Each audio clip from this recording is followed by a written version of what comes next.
Hello students, welcome to Unimonks. मेरा नाम हीना है and I am your political science and legal awareness expert. तो previous session की अगर हम बात करें तो हमने एक नया चैप्टर जो है वो स्टार्ट किया था। हम कांग्रेस जो है बेसिकली उसके बारे में सीख रहे थे और जान रहे थे। तो प्रीवियसली काफ़ी सारे सेशंस में हमने ऑलरेडी डिस्कस किया है कांग्रेस के बारे में। तो पिछली क्लास की अगर मैं बात करूँ, एक क्विक रिकैप मैं आपको दूं कि हमने क्या डिस्कस किया पिछली क्लास में। तो हमने बेसिकली डिस्कस किया कि भाई कांग्रेस की इतनी ज़्यादा डोमिनेंस क्यों थी। 3 इलेक्शंस हमने डिस्कस किए थे, फर्स्ट, सेकंड और थर्ड, 3 जनरल इलेक्शन थे। एंड कॉन्टिन्यूसली क्या जो कांग्रेस थी वही मतलब 300 से ज़्यादा मेजॉरिटी सीट्स जो है वो उसको हर इलेक्शन में मिल रही थी।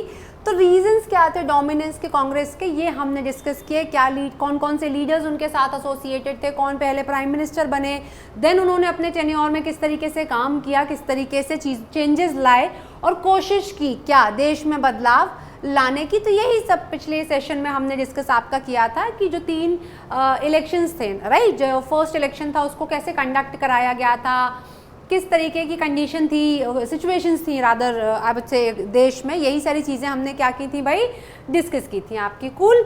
चलिए भाई, तो आज के सेशन में ये क्या है, आपका पार्ट 2 है बच्चों। So challenges and restoration of the Congress. अब आफ्टर पार्टीशन, आफ्टर इंडिपेंडेंस, ठीक है, देखो बिफोर इंडिपेंडेंस तो कांग्रेस और कांग्रेस के लीडर्स ने काफ़ी सारा काम किया फ्रीडम स्ट्रगल में, बाकी सारी चीज़ों में। बट पोस्ट पार्टीशन अगर हम बात करें तो क्या क्या चैलेंजेस थे भाई। सबसे बड़ी सिंगल लार्जेस्ट पार्टी, कोई ऑपोजिशन पार्टी नहीं थी, 2 कम्युनिस्ट पार्टी ऑफ इंडिया थी, हमने वो भी डिस्कस किया था आपका, ठीक है भाई। तो पर काफ़ी मतलब पहले अगर मैं इलेक्शंस की बात करूं तो काफ़ी कम सीट्स जो हैं वो कम्युनिस्ट पार्टी ऑफ इंडिया को मिली थी, ठीक है ना। बट सेकंड में उन्होंने केरला में अपनी गवर्नमेंट जो है उसको बनाया था। ये छोटी छोटी सी चीज़ें हैं ना, याद रखना, ठीक है भाई। चलिए, तो 1947 के बाद से क्या क्या चैलेंजेस फेस किए कांग्रेस ने एक्सटर्नली और इंटरनली। एक्सटर्नली एज इन कि भाई बाहर से कितने चैलेंजेस देखने को मिले, किस किस तरीके की और पॉलिटिकल पार्टीज जो थी वो पिक्चर में आई। और इंटरनली अगर हम बात करें तो इंटरनल स्ट्रगल ना, अपने ग्रुप्स बन जाते हैं काफ़ी सारे, ऐसा हो जाता है कि भाई किस तरीके से काम किया जाए, किस तरीके से काम नहीं किया जाए। क्लियर है भाई बच्चों। तो मुद्दे की बात पे आएंगे भाई। बोलो मैम इतना सारा आपने तो रिकैप दे दिया हमको ये समझ में आ गया। मुद्दे की बात क्या है, आज हम यहाँ क्यों जुटे हुए हैं भाई, यूनिमॉन्ग्स पे आप क्यों आते हैं, ताकि आप अपनी CUET की प्रेपरेशन को और ज़्यादा बिल्कुल जैसे बोलते हैं ना कि टॉप नॉच बना पाएँ, उसको एकदम फुल फ्लेजेड तरीके से आप अपनी प्रिपरेशन कर पाएँ, सो दैट जो भी आपकी ड्रीम यूनिवर्सिटीज़ हैं वहाँ पे आपका क्या हो जाए, एडमिशन हो जाए, है ना। जब तक मेरा भी एडमिशन नहीं हुआ था DU में, मुझे भी ऐसे लगता था ना कि अरे बहुत बड़ी चीज़ है भाई, कैसे क्रैक होगा, कैसे नहीं क्रैक होगा, मुझे एडमिशन मिलेगा या नहीं मिलेगा। एंड मिल गया भाई, जब मेरा हो सकता है तो सबका हो सकता है, ठीक है भाई। चलिए, तो इसी मोटिवेशन से, है ना, इसी उम्मीद के साथ हम लोग आज का सेशन जो इसको स्टार्ट करते हैं। आज मैं डिस्कस करने वाली हूँ किसके बारे में, लाल बहादुर शास्त्री के बारे में डिस्कस करूँगी। उनका जो टेन्योर रहा as prime minister of our country, क्या क्या चेंजेस आए, क्या क्या चैलेंजेस उन्होंने फेस किए। इसके बाद इंदिरा गांधी के बारे में आज हम डिस्कशन करेंगे, ठीक है भाई। एंड देखिए, मतलब होता है ना कि आप जब भी कोई टॉपिक पढ़ रहे होते हो, आप जब भी कुछ पढ़ रहे होते हो या पढ़ा रहे होते हो, जब मैं आपकी ये PPT प्रिपेयर कर रही थी, है ना, तो ऑब्वियसली मैं भी आपको पढ़ाने से पहले चीज़ों को ब्रश अप करती हूँ। ऐसा नहीं है ना कि मैम बिल्कुल सो के उठ के आ गई और लेक्चर दे दिया, ऐसा नहीं होता है। तो मतलब I was going through this chapter. तो इंदिरा गांधी के बारे में मैं पढ़ रही थी एंड वहाँ से फिर इतना मोटिवेशन मुझे मिल गया कि चलो भाई, मतलब आदत है वीकेंड पे कोई ना कोई किताब पढ़ने की, तो मैंने इनकी बुक जो है ना, सागरिका घोष ने लिखी हुई है, तो उसको पढ़ना शुरू किया। आप लोगों को भी जब जब मौका मिला करे, अपार्ट फ्रॉम योर अकेडमिक्स, कुछ ना कुछ अच्छा पढ़ते रहा करो। जो ज़्यादा अच्छा पढ़ता है वही ज़्यादा अच्छा लिख पाता है। एंड कल एक बहुत अच्छा कोटेशन मैंने पढ़ा, तो मैं चाहूँगी कि मैं शेयर करूँ उसको आपके साथ। A drop of ink may make a million think, है ना। तो थोड़ा सा अच्छा पढ़ोगे, सोचोगे, दिमाग लगाओगे और उससे काफ़ी कुछ सीखने को मिलेगा। तो मेक इट अ हैबिट क्या कि वीकेंड्स जो हैं वो अपने लिए रखो, जो भी चीज़ जो भी आपको मतलब पढ़ने का शौक है, फिक्शन या नॉन फिक्शन, उसको आप क्या किया करो, पढ़ाई किया करो, ठीक है ना, मतलब लोड लेके नहीं, चिल करके, राइट। चलिए भाई, तो इंदिरा गांधी के बारे में आज जानेंगे, मोरारजी देसाई के बारे में आज जानेंगे, और आज मैं आपको बताऊंगी क्या कि ये सीक्रेट बैलेट क्या होता है। मैम क्या होता है सीक्रेट बैलेट? सुनने में तो ऐसा लग रहा है जैसे कोई डांस फॉर्म है, नहीं। चलो भाई देखेंगे सेशन के लास्ट में। और क्या, जो 4th जनरल इलेक्शंस हुए ना बच्चों, उसके बारे में जानेंगे, ठीक है। चलिए शुरुआत करते हैं। तो जैसे कि प्रीवियस क्लास में, जो previous session, hopefully I am assuming, देखो भाई देखो ऐसा है, अपनी रिस्पॉन्सिबिलिटी है ना खुद को खुश रखना, तो मैं ऐसे अज्यूम कर लेती हूँ हमेशा कि आप लोगों ने मेरे प्रीवियस सारे लेक्चर्स देखे होंगे और मैं खुश हो जाती हूँ, ठीक है बच्चों, ठीक है। तो आई एम अज्यूमिंग कि लास्ट सेशन सारे बच्चों ने देखा होगा, एंड उसमें मैंने आपको बताया था कि जवाहरलाल नेहरू की सडन डेथ हो गई थी, ठीक है भाई। तो उसके बाद लाल बहादुर शास्त्री जो है उनको चूज़ किया गया था। क्यों चूज़ किया गया था, ये रीजंस भी हमने डिस्कस किए थे, ठीक है। तो लाल बहादुर शास्त्री के बारे में अगर हम बात करें तो देखिए इस तरीके के क्वेश्चंस बच्चों बनते हैं कि 2 अक्टूबर, सबको पता है कि महात्मा गांधी का बर्थडे होता है, गांधी जयंती के तौर पे मनाया जाता है, पर बहुत कम लोगों को पता होता है कि 2 अक्टूबर को लाल बहादुर शास्त्री जी का भी बर्थडे आता है। तो आपको याद रखना है कि 2 अक्टूबर को लाल बहादुर शास्त्री जो हैं उनका जन्म दिवस भी मनाया जाता है। एंड इनकी मृत्यु कब हुई थी? 11 जनवरी 1966। कहाँ पे? ताशकेंट में, ठीक है, ये आपको ध्यान रखना है, राइट। अब ये कौन थे? ये दूसरे प्राइम मिनिस्टर थे इंडिया के। फर्स्ट कौन थे? जवाहरलाल नेहरू थे, हमने प्रीवियस क्लास में डिस्कस किया था बहुत बढ़िया तरीके से। तो टर्म जनरली बच्चे मुझसे ऐसे पूछते हैं सवाल कि मैम ये टेन्योर याद रखना ज़रूरी है क्या, कि कब से कब तक प्राइम मिनिस्टर थे या नहीं थे? बच्चों देखो, ऐसे पहली रीडिंग या दूसरी रीडिंग में इस चीज़ पे बहुत ज़्यादा फोकस मत करना कि मुझे नंबर्स याद हो जाएं, मुझे फैक्ट्स याद हो जाएं, एकदम है ना वर्ड टू वर्ड चीज़ें याद हो जाएं, ऐसा नहीं होगा। तो ये कैसे होगा? आप जब एग्ज़ाम से पहले मल्टीपल टाइम्स चीज़ों को रिवाइज करोगे ना, ये तब होगा, ठीक है भाई। तो ये अभी के लिए एज ऑफ नाउ क्लास में बैठ रहे हो, सुन रहे हो आराम से, तो ये याद रख लो कि ये 2nd प्राइम मिनिस्टर थे देश के, है ना। अब जब दूसरी रीडिंग दोगे तो याद रख लेना कि 64 से लेके 66 तक, ठीक। जब बार बार हम रिवाइज करते रहते हैं ना, तो क्या होता है, तो चीज़ें हमको फिर याद हो जाती, मतलब वो एफर्टलेस हो जाता है। बिल्कुल ऐसा नहीं होता है कि हम रटे जा रहे हैं और भाई दिनों रातों के 64 से 66, 64 से 66 की मम्मी पूछ रही है रोटी कितनी खाएगा मम्मी, 64 से 66, ऐसे नहीं करना है, ठीक है भाई। कैसे? लिख लिख के याद करने की आदत डालो, और जो भी चीज़ बच्चों याद नहीं होती है ना, उसको स्टिक नोट्स का इस्तेमाल किया करो और कमरे में चिपका लिया करो जहाँ आपकी नज़र ज़्यादा जाती है वहाँ। और देखो प्राइम मिनिस्टर तो 2nd थे, होम मिनिस्टर कौन से थे? 6th थे। कब से कब तक? 1961 से 63 तक। अब पता है यहाँ से क्वेश्चंस जो है वो कैसे फ्रेम होंगे? यहाँ से क्वेश्चन फ्रेम होंगे कि आपसे एग्जामिनर पूछ लेगा कि लाल बहादुर शास्त्री जो हैं वो कौन से नंबर के पीएम थे, और ऑप्शन में ना 6th ज़रूर दिया जाएगा। क्यों? क्योंकि हमने पढ़ा तो है। अब 6th हमें याद होगा तो यहाँ से कन्फ्यूजन क्रिएट होगा, ठीक है भाई। तो कन्फ्यूजन क्रिएट करने के लिए 6th दिया जाएगा। अब जिस बच्चे ने बहुत बार मल्टीपल टाइम्स आपका रिवीजन किया होगा उसको याद होगा कि 6th तो होम मिनिस्टर थे और 2nd जो है वो प्राइम मिनिस्टर थे, ठीक है भाई। चलिए अब प्रीवियस सेशंस में आई एम अज्यूमिंग कि आप लोग देख रहे हैं, है ना। तो प्रीवियस क्लास की अगर मैं बात करूं तो हमने डिस्कस किया था क्या? व्हाइट रेवोल्यूशन, हिंदी में से श्वेत क्रांति जो है वो बोला जाता है। और श्वेत क्रांति किस चीज से जुड़ी हुई थी बच्चों? आपका मिल्क प्रोडक्शन, ठीक है।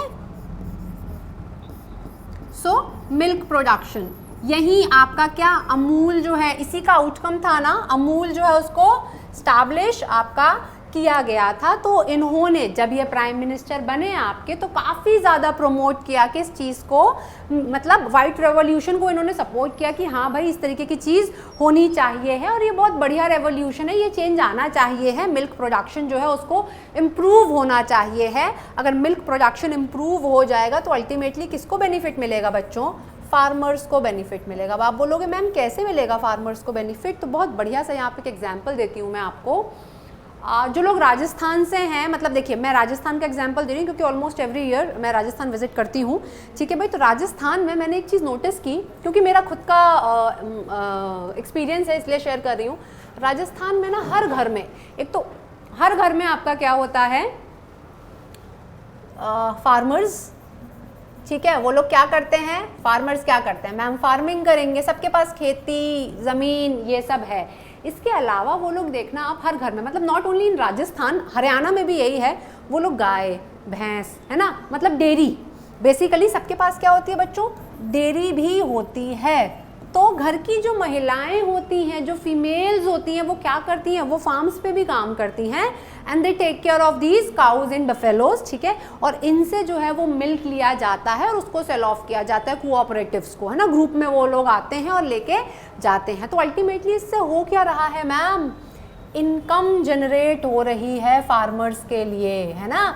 तो ज़्यादा मिल्क की अगर पैदावार होगी, ज़्यादा दूध जब उत्पन्न होगा, उसका प्रोडक्शन जब ज़्यादा होगा तो फार्मर्स जो हैं वो ज़्यादा दूध बेच पाएंगे, है ना, और उनकी इनकम जो है वो ज़्यादा होगी। और हमें फार्मर्स को सपोर्ट करना बहुत ज़रूरी है। क्यों भाई, हमारे लिए हमारा खाना कहाँ से आता है ना, वहीं से आता है। वो लोग इतनी मेहनत करते हैं, उसके बाद राइस व्हीट पल्सेस और बाकी सारी चीज़ें जो है उसको वो क्या भाई ला के मार्केट में बेचते हैं। तो ऑब्वियसली उनके लिए हमें इतना सोचना ज़रूरी है। तो ये तो वाइट रेवोल्यूशन को इन्होंने प्रमोट किया।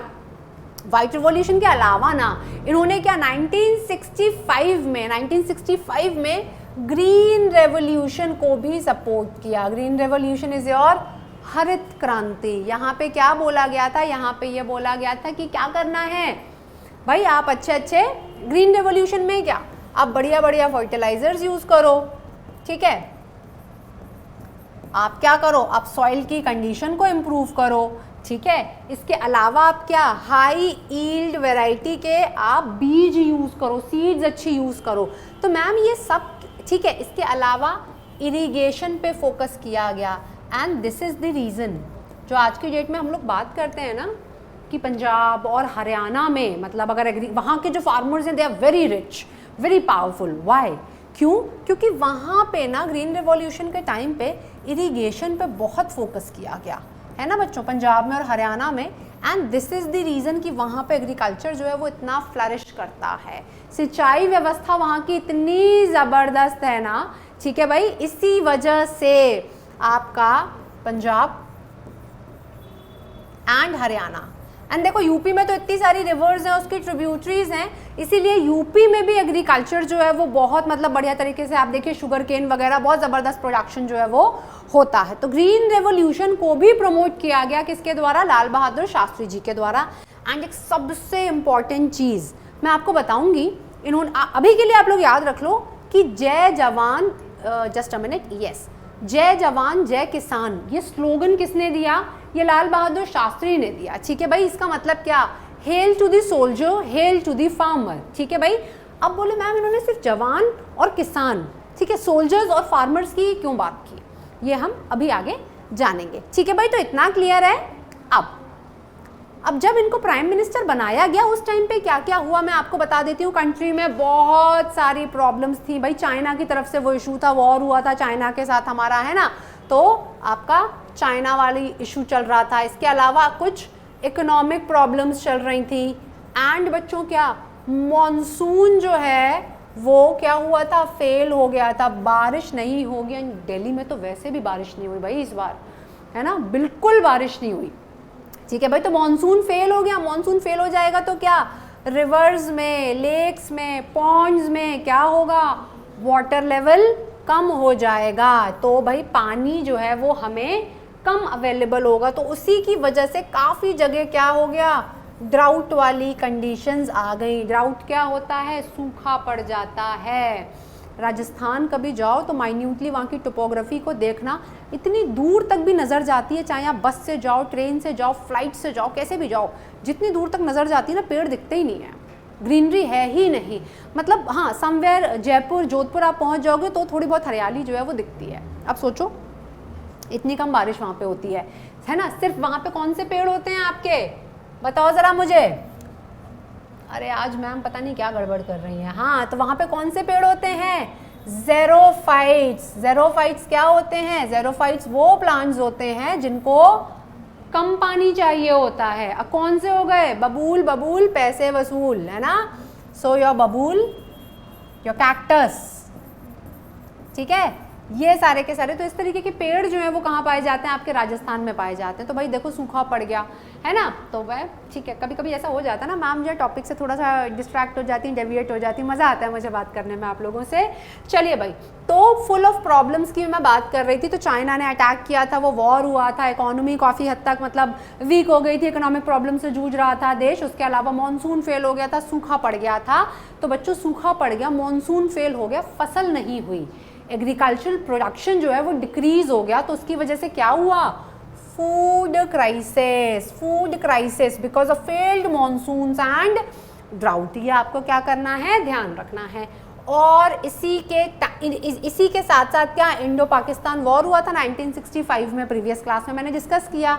तो अगर आपसे पेपर में सवाल पूछा जाए कि लाल बहादुर शास्त्री के टेन्योर में दो सबसे बड़ी प्रॉब्लम्स क्या हुई, तो दो सबसे बड़ी प्रॉब्लम थी फूड क्राइसिस और दूसरा क्या, आपका इंडो पाकिस्तान वॉर।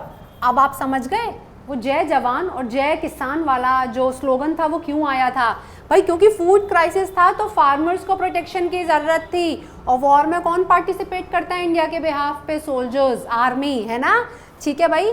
तो शास्त्री फेमस स्लोगन जय जवान जय किसान symbolised the country's resolve to face both of these challenges. जब मैं बोलूं बोथ ऑफ दीज चैलेंजेस, तो कौन कौन से बच्चों आपके, पहला आपका फूड क्राइसिस और दूसरा आपका वॉर, ठीक है भाई। तो ये याद रख लीजिएगा। इसके बाद अब देखिए ये दो क्राइसिस हो गए। इसके बाद शास्त्री जी जब वॉर, मैंने आपको बताया था पिछली क्लास में, जब भी कोई वॉर होगा तो वॉर को कंक्लूड करने के लिए कोई ना कोई ट्रीटी या कोई ना कोई अग्रीमेंट होता है, ठीक है भाई। तो 1965 में इंडो पाक वाला वॉर हुआ, अपने आप में इतना बड़ा चैलेंज था। शास्त्री जी ने पाकिस्तान को बोला कि भाई क्या है, ऐसे नहीं चलेगा, ये बहुत गलत बात है, लड़ाई झगड़ा बंद करो। सो शास्त्री वेंट टू ताशकेंट 1966 में, किस चीज़ के लिए, नेगोशिएशन के लिए, बातचीत करने के लिए वो वहाँ गए थे, पीस रेस्टोरेशन के लिए गए थे। एंड वहीं पे उनकी क्या, मृत्यु हो गई, ठीक है। ऐसा बोला जाता है कि हार्ट अटैक, मतलब काफ़ी कंट्रोवर्शियल टॉपिक है ये, खैर, ठीक है भाई। सो वहाँ पे उनकी क्या हुई, मृत्यु हो गई। अब अचानक से ये ऐसा हुआ तो कोई एक्सपेक्ट नहीं कर रहा था। अब यहाँ पे सबसे बड़ी प्रॉब्लम देश के सामने, लीडर्स के सामने, देश की सरकार के सामने आके क्या खड़ी हो गई कि नेक्स्ट पीएम कौन, है ना। सेम केस जो जवाहरलाल नेहरू की डेथ के बाद हुआ था, है ना, वही क्वेश्चन उठ गया था। यहाँ पे भी सेम क्वेश्चन जो है वो क्या हुआ बच्चों, अराइज हुआ। So the problem of election of next leader उठ खड़ी हो गई, ठीक है भाई। अब इसको रिजॉल्व कैसे किया जाएगा, देखिए दो नाम जो है वो सामने निकल कर आए, कौन कौन से, मोरारजी देसाई नंबर 1 एंड दूसरा इंदिरा गांधी, ठीक है। तो दोनों लीडर्स जो हैं, दोनों लीडर्स का नाम सामने आया और दोनों के बीच में इंटेंस कंपटीशन था, इंटेंस बिल्कुल नेक टू नेक कंपटीशन, ठीक है भाई। लेकिन यहाँ पे जब आपका क्या, दोनों में से किसी एक को चूज करने की बात हुई तो किसको चूज किया गया, इंदिरा गांधी को चूज किया गया। तो बच्चों Indira Gandhi defeated Morarji Desai by securing the support of 2/3 of the party's MP। तो टोटल कांग्रेस के जितने मेंबर ऑफ पार्लियामेंट थे उनमें से जो 2/3 थे उन्होंने किसको सपोर्ट किया, उन्होंने बोला कि भाई इंदिरा गांधी को हम सपोर्ट कर रहे हैं, ठीक है। तो इंदिरा गांधी ने किसको, मोरारजी देसाई को हरा दिया और उनको जो है नेक्स्ट प्राइम मिनिस्टर आपका इलेक्ट किया गया। अब पहली बात तो हम बात करेंगे इंदिरा गांधी के बारे में, ठीक है भाई। तो इंदिरा गांधी के बारे में मैं आपको बताऊं तो उस समय, जिस समय इनको इलेक्ट किया गया था, क्या, जब इन्होंने हराया था मोरारजी देसाई को, उस समय ये कांग्रेस की क्या थी, प्रेसिडेंट थी, कांग्रेस की प्रेसिडेंट थी। सब जानते हैं जवाहरलाल नेहरू की बेटी थी, ठीक है। और लाल बहादुर शास्त्री जब वो देश के प्रधानमंत्री थे उस समय ये उनके क्या मिनिस्टर, उनके मतलब टेन्योर में ये मिनिस्टर भी रह चुकी थी, ठीक है भाई। तो इनके बारे में हमें ये जानना ज़रूरी है सो दैट एक कंपैरेटिव एनालिसिस हम कर पाएँ कि क्यों इंदिरा गांधी को चूज़ किया गया और क्यों मोरारजी देसाई को चूज़ नहीं किया गया। तो फटाफट से मोरारजी देसाई के बारे में भी जान लेते हैं, ठीक है भाई। तो होपफुली आप लोग स्क्रीन पे देख पा रहे होंगे, मोरारजी देसाई ये आपके महाराष्ट्र के चीफ मिनिस्टर रह चुके थे, ठीक है बच्चों। इसके अलावा सेंट्रल गवर्नमेंट में मिनिस्टर भी रह चुके थे। अब दोनों के बीच में बहुत तगड़ा कंपटीशन था, मैंने बताया आपको। तो इसीलिए इलेक्शंस जब कंडक्ट हुए ना तो सीक्रेट बैलेट जो है उसको यूज़ किया गया। अब आप समझ गए, तो ये कोई डांस फॉर्म नहीं है, है ना, ये एक डांस फॉर्म नहीं है, ठीक है भाई। चलिए, तो सीक्रेट बैलेट क्या है मैम, इसको कैसे यूज़ किया गया और किस तरीके से इसका इस्तेमाल करके इलेक्शंस जो है वो कराए गए। चलिए भाई, तो इसको हम लोग देख लेते हैं फटाफट से। हाँ जी भाई, इसको हम बाद में देखेंगे। सबसे पहले एक बहुत इंपॉर्टेंट चीज़ जो मैं चाहती हूँ आप लोग जानो, दैट वाई इंदिरा गांधी। इंदिरा गांधी मतलब ऐसा, अब आप बोलोगे कि मैम ऐसा क्यों इंदिरा गांधी, जब उनको चूज़ किया गया था ना बच्चों, तब उनको उतना एक्सपीरियंस नहीं था, काफ़ी इनएक्सपीरियंस थी, ठीक है। मोरारजी देसाई को उनके कंपैरिजन में काफ़ी ज़्यादा एक्सपीरियंस था, लेकिन आई एम सॉरी, हाँ जी। तो इंदिरा गांधी को चूज़ क्यों किया गया, तो मैं आपको बताती हूँ। ऐसा बोला जाता है, ठीक है भाई, क्या कि जिस उस समय पे क्या कांग्रेस के अंदर जो बड़े बड़े लीडर्स थे, जो नामी लीडर्स थे ना, उन्होंने अपना एक ग्रुप बना रखा था जिसको सिंडिकेट ऐसे बोल सकते हैं। So that group of big leaders जो कि कांग्रेस के अंदर था, उसको सिंडिकेट बोला जाता है। और ये जो सिंडिकेट था ना, ये जो बड़े बड़े लीडर्स थे, इन्होंने क्या किया, इन्होंने सीधे सिंगल हैंडेडली इंदिरा गांधी को सपोर्ट किया। इन्होंने सपोर्ट किया इंदिरा गांधी को और बोला, मतलब ऐसा बोला जाता है कि इन्होंने ऐसा सोचा कि इनको इतना एक्सपीरियंस तो है नहीं, इनएक्सपीरियंस है, तो भाई जब भी देश चलाने की बात आएगी, कोई भी दिक्कत आएगी, कुछ भी होगा, इंदिरा गांधी किसके पास जाएंगी, ऑब्वियसली बड़े बड़े लीडर्स के पास जाएंगी, है ना। तो वो किस पर डिपेंड रहेंगी, आपकी सिंडिकेट पर डिपेंड रहेंगी। यही सोच के मेजॉरिटी ने किसको, इंदिरा गांधी को सपोर्ट किया। मैंने आपको बताया ना कि दो तिहाई आपके क्या जो एमपीज थे, एमपी क्या होते हैं बच्चों, मेंबर ऑफ पार्लियामेंट जो थे, उन्होंने किसको सपोर्ट किया था, उन्होंने इंदिरा गांधी को सपोर्ट किया था, ठीक है भाई। चलिए, बहुत बढ़िया।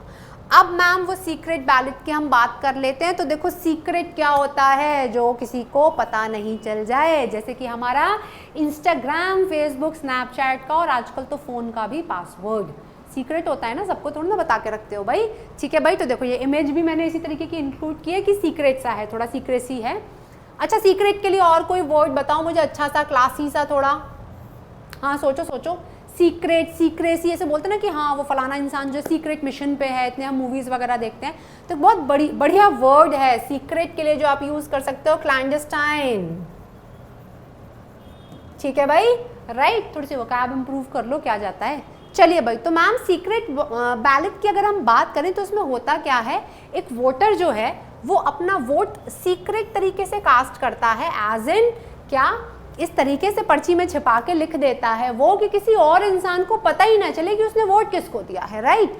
सो a voter cast his or her vote secretly, secretly is the key word, in an enclosure, right, envelope में, so that no other person comes to know of the choice she has made, right, so it is known as secret ballot, ठीक है भाई। तो ये image जो है वो इससे देख के आपको समझ में आ जाएगा कि भाई सीक्रेटली क्या हुआ, अपना वोट जो है वो कास्ट कर दिया। तो जब इंदिरा गांधी वर्सेस मोरारजी देसाई, है ना, इनका आपका इलेक्शन हुआ, तो इसी को क्या किया गया था बच्चों, आपका यूज़ किया गया था, ठीक है भाई, बहुत बढ़िया। चलिए भाई, तो हमने क्या डिस्कस किया, फटाफट से एक रिकैप लेंगे हम लोग, और रिकैप में क्या देखेंगे कि हमने लाल बहादुर शास्त्री जी के बारे में जाना, ठीक है।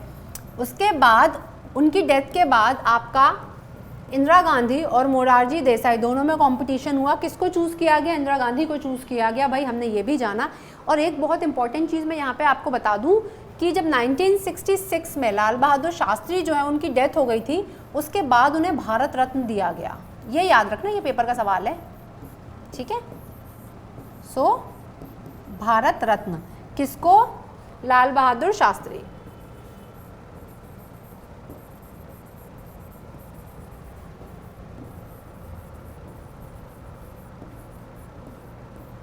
ठीक है भाई। चलिए, अब चौथे इलेक्शन का टाइम आ गया देश में, है ना। तो फोर्थ इलेक्शंस के टाइम पे देश की कंडीशन क्या थी वो जानना बहुत ज़रूरी है, क्योंकि देखो जो भी सिचुएशन चल रही होती है ना कंट्री में, हम प्रिडिक्ट कर पाते हैं कि मतलब लोग जो है ना किस तरीके की गवर्नमेंट चाह रहे हैं, लोगों की एस्पिरेशंस जो हैं वो क्या हैं, वो क्या एक्सपेक्ट करते हैं गवर्नमेंट से, ठीक है भाई। तो देखो, ऑल्दो हमने डिस्कस किया, 2 वॉर कंट्री देख चुकी थी, कौन कौन से, चाइना के साथ वॉर हुआ था 1962 में। मैंने बताया था कि चाइना ने मतलब इंडिया ने एक्सपेक्ट ही नहीं किया था, चाइना ने आके क्या कर दिया भाई, अटैक कर दिया था। तो हमारे सोल्जर्स जो थे वो प्रिपेयर्ड ही नहीं थे उस अटैक के लिए, तो इंडिया जो है वो उसमें क्या आपका डिफीट हुआ था और बहुत ज़्यादा हमारी फॉरेन पॉलिसी जो है उसको क्रिटिसिज्म झेलना पड़ा था, है ना। नेहरू जी को बहुत ज़्यादा क्रिटिसाइज़ किया गया था कि भाई मैनेज नहीं हो रहा है आपसे, यही सारी चीज़ें। उसके बाद 1965 में जब पाकिस्तान के साथ वॉर हुआ, तो प्रीवियस क्लास में मैंने आपको बताया था कि 4 वॉर हुए हमारे पाकिस्तान के साथ एंड चारों में इंडिया जीता भाई, ठीक है ना। तो 65 वाले वॉर में भी इंडिया जो है वो आपका, ठीक है भाई, उसने क्या किया, पाकिस्तान को हरा दिया। तो देखो ऑल्दो इंडिया जीत गया, पाकिस्तान को हरा दिया, लेकिन बच्चों यही है ना कि जब भी वॉर होता है, जब भी 2 या 2 से ज़्यादा कंट्रीज जो हैं वो वॉर में आपकी इन्वॉल्व होती है, मैंने हमेशा बोला जीतता कोई नहीं है। क्यों? क्योंकि डिस्ट्रक्शन होता है, इतनी लाइफ्स का लॉस होता है, आप डिफेंस पे इतना एक्सपेंडिचर आप इतना स्पेंड कर रहे होते हो, वो भी पैसा जाता है ना। तो यही सारी चीज़ें, तो प्रॉब्लम दोनों कंट्रीज़ को होती हैं, ठीक है भाई। तो देखो वॉर हुए, इसके बाद क्या हुआ भाई, देश में 2 जो ग्रेट लीडर्स थे, कौन, जवाहरलाल नेहरू और लाल बहादुर शास्त्री। देश ने अपने 2 बहुत बढ़िया लीडर्स को खो दिया था उस समय तक, है ना। और बाकी इसके अलावा और क्या प्रॉब्लम्स चल रही थी उसके बारे में हम बात करेंगे। देखो ये मेन रियल इश्यूज थे जिनसे देश जो है वो आपका क्या कर रहा था, डील कर रहा था। इतनी सारी प्रॉब्लम्स जो हैं वो थी, मैंने आपको बताया क्या बच्चों कि इकोनॉमिक प्रॉब्लम थी। इकोनॉमिक प्रॉब्लम मतलब कि क्या, जो इकोनॉमी थी, है ना, कह सकते हो थोड़ी सी स्टैग्नेंट टाइप की हो गई थी भाई। जितना फोकस किया गया था फर्स्ट ईयर प्लान में, सेकेंड ईयर प्लान में ना, कि इंडस्ट्रियलाइजेशन पे, एग्रीकल्चर पे, इन्हीं सारी चीज़ों पे फोकस किया था, हमने डिस्कस किया था प्रीवियस क्लासेस में।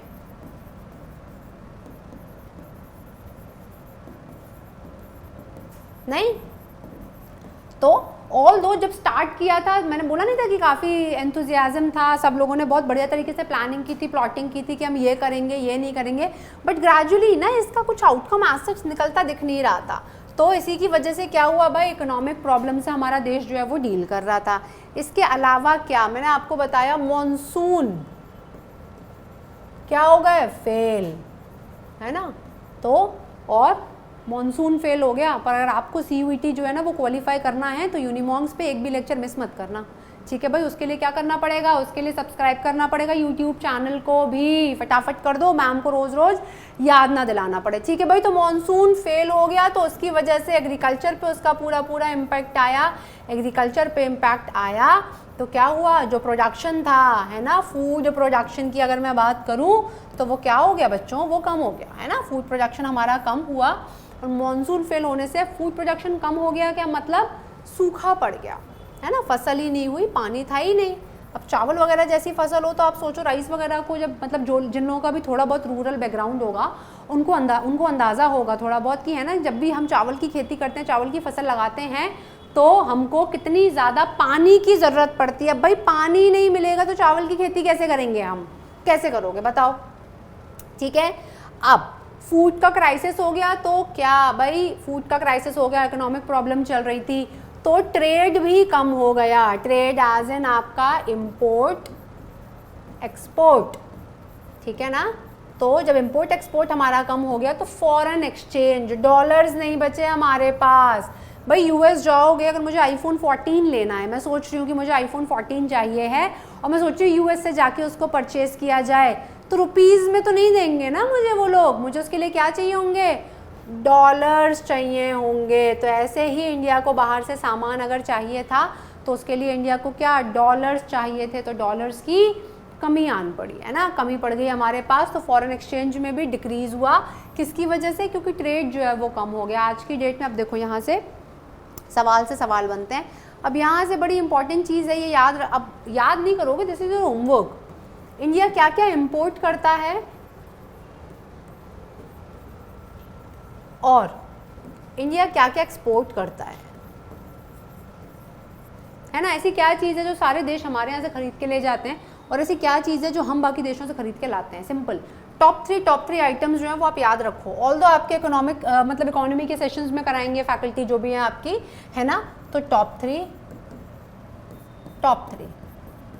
एंड इसके अलावा एक बहुत बढ़िया चीज़ बताऊं, देखो आज हमने एग्रीकल्चर बहुत डिस्कस किया, तो एग्रीकल्चर में भी हमें ये देखना है प्रोडक्शन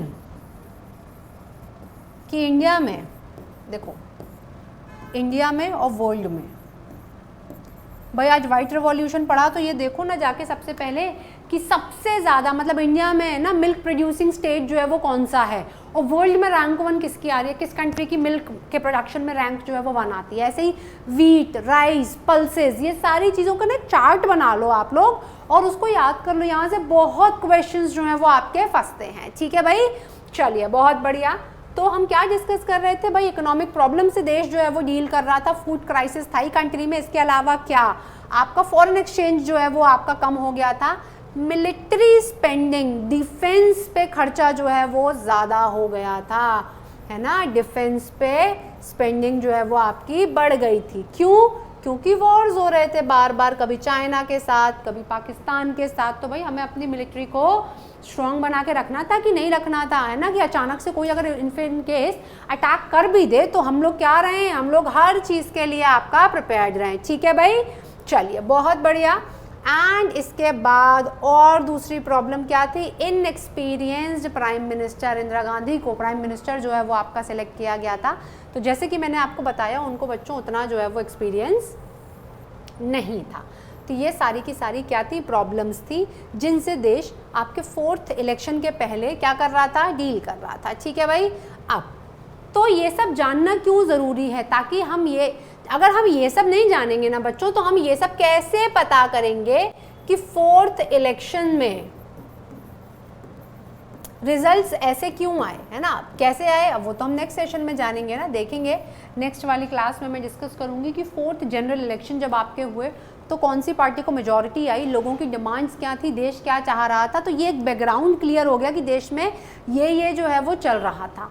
ठीक है भाई, तो ये सारी चीज़ें आपको पता होनी चाहिए हैं। बार बार मैं बोलती हूँ कि जब भी हम कोई इवेंट पढ़ते हैं तो उससे पहले क्या हुआ वो हमें पता होना चाहिए है, उस इवेंट के दौरान क्या हुआ, राइट, वो हमको पता होना चाहिए, और उस इवेंट के बाद क्या हुआ वो हमको पता होना चाहिए है। तो यहाँ पे से हमने इंडिया के जो प्राइम मिनिस्टर्स रहे उनके टेन्योर में क्या क्या हुआ ये डिस्कस किया। 1966 में, हाँ 1966 में भारत रत्न दिया गया किसको, लाल बहादुर शास्त्री को। याद रखना पोस्ट्यूमसली, मतलब उनकी डेथ के बाद उन्हें भारत रत्न दिया गया, ये याद रखना, ये क्वेश्चन पोटेंशियल क्वेश्चन है पेपर का। ठीक है भाई, इसके अलावा जय जवान और जय जवान जय किसान जो ये नारा है, ये स्लोगन है, ये किसने दिया, ये भी लाल बहादुर शास्त्री ने दिया। ठीक है भाई, और क्यों दिया है अब तो ये भी आप लोगों को क्या हो गया होगा, समझ में आ गया होगा। ठीक है बच्चों, तो देखिए काफ़ी सारी चीज़ें आज हमने डिस्कस की। एक बार फटाफट से मैं आपको बता देती हूँ कहाँ से क्या क्या याद रखने की ज़रूरत है। देखिए भाई क्या, हाँ, तो लाल बहादुर शास्त्री के बारे में 2 अक्टूबर को जो है इनका जन्म हुआ था, एंड टास्केंट में 11 जनवरी को इनकी मृत्यु हो गई थी। दूसरे प्रधानमंत्री थे देश के, 6वें होम मिनिस्टर थे, और इन्होंने वाइट रेवोल्यूशन को भी सपोर्ट किया और ग्रीन रेवोल्यूशन को भी सपोर्ट किया। और क्योंकि इनके टेन्योर में 2 मेजर प्रॉब्लम्स से देश डील कर रहा था, कौन कौन सी, एक तो फूड क्राइसिस और दूसरा वॉर, तो इसीलिए ऑटोमेटिकली इनका फोकस जो है वो किस चीज़ पे था, एग्रीकल्चर पे था, फूड क्राइसिस पे था, दूसरा किस पे था, वॉर पे था। तो इसीलिए वहीं से जय जवान जय किसान वाला स्लोगन आपका आया। ठीक है भाई, तो इनके टेन्योर के टाइम पे मैंने बताया फूड क्राइसिस, इंडो पाक वॉर, तो कंट्री ने ठान लिया था कि ये 2 मेजर चैलेंजेस को तो हम खत्म करके ही दम लेंगे, इसलिए जय जवान जय किसान वाला नारा आपका आया। ठीक है भाई, तो शास्त्री जो है वो जो वॉर हुआ था इंडिया पाकिस्तान का 65 वाला, उससे रिलेटेड मतलब नेगोशिएशंस के लिए ताशकेंट गए थे, वहीं पे अनफॉर्चुनेटली उनकी मृत्यु हो गई। उसके बाद देश के सामने बहुत बड़ा सवाल उठ खड़ा हुआ कि भाई अगला प्रधानमंत्री कौन। तो मोरारजी देसाई और इंदिरा गांधी के बीच में काफ़ी कंपटीशन था, सीक्रेट बैलेट का यूज़ किया गया। इंदिरा गांधी को कांग्रेस के बड़े बड़े लीडर्स का जो है वो सपोर्ट था, तो उसकी वजह से क्या हुआ, वो जीत गई, है ना, तो वो जीत गई। भाई इंदिरा गांधी उस समय कांग्रेस की प्रेसिडेंट थी और जवाहरलाल नेहरू की बेटी थी, भाई मिनिस्टर भी रह चुकी थी। मोरारजी देसाई जो है महाराष्ट्र मतलब बॉम्बे के सीएम रह चुके थे, सेंट्रल गवर्नमेंट में मिनिस्टर भी रह चुके थे। ठीक है भाई, चलिए बहुत बढ़िया। वाई इंदिरा गांधी, क्योंकि कांग्रेस के बड़े बड़े लीडर्स जो थे उन्होंने इंदिरा गांधी को सपोर्ट किया था। क्यों सपोर्ट किया था, वो तो इनएक्सपीरियंस थी ना, क्योंकि उनको ऐसा लगता था कि इनएक्सपीरियंस्ड हैं तो जब भी कोई प्रॉब्लम आएगी तो वो हमारे ऊपर ही डिपेंडेंट रहेंगी और हमारे हिसाब से काम करेंगी। ठीक है भाई, सीक्रेट बैलेट क्या होता है, जिसमें वोटर जो है सीक्रेटली अपना वोट कास्ट करता है इस तरीके से, ताकि किसी और को पता ना लगे उसके वोट के बारे में। तो यही यूज़ किया गया था जब मोरारजी देसाई और इंदिरा गांधी के बीच में कंपटीशन कराया गया था। और चौथे इलेक्शन से पहले देश किन किन चीज़ों से जूझ रहा था? 2 वॉर्स हुए थे आपके चाइना पाकिस्तान के साथ, 2 बड़े बड़े लीडर्स को देश ने खो दिया था, और उसके अलावा economic problem, food crisis, foreign exchange decrease हो रहा था, मिलिट्री स्पेंडिंग बढ़ती जा रही थी, और देश के जो प्रधानमंत्री थे उस समय वो कैसी थी? इनएक्सपीरियंस थी। तो ठीक है भाई, तो ये सेकंड सेशन था, इसमें हमने यही सब आपका डिस्कस किया। मैंने फटाफट से आप लोगों को क्या करवा दिया, रिकैप भी करवा दिया। नेक्स्ट क्लास में होपफुली ये चैप्टर जो है इसको हम कंक्लूड कर देंगे, और मैं कुछ ऑब्जेक्टिव क्वेश्चंस के साथ भी आने वाली हूँ। तो आपको क्या करना है, प्रीवियस जितना हमने अभी तक पढ़े हैं 4-5 चैप्टर्स, उनको बच्चों फटाफट से क्या कर लो, रिवाइज कर लो। ठीक है भाई, तो चलिए इसी के साथ क्या करें, सेशन वाइंड अप कर दें। ठीक है भाई, मन तो नहीं कर रहा है पर कर देते हैं। तो आपको क्या करना है, आपको यूनिमॉन्ग्स का यूट्यूब चैनल फटाफट से सब्सक्राइब करना है, ताकि कोई भी इंपॉर्टेंट अपडेट जो कि CUET से रिलेटेड है वो मिस नहीं होनी चाहिए है। ठीक है भाई, है ना। अगर आप सीरियस हो तो वो सारे काम करो जो एक सीरियस एस्पिरेंट, एक सीरियस स्टूडेंट जो है वो करता है। ठीक है भाई, तो चलिए जुड़े रहिए यूनिमॉन्ग्स के साथ, सो दैट क्या जो आपका यूनिवर्सिटी एंट्रेंस है वो और ज़्यादा सिंप्लीफाई हो जाए आपके लिए। So thank you so much for watching this video. Bye bye, take care, thank you.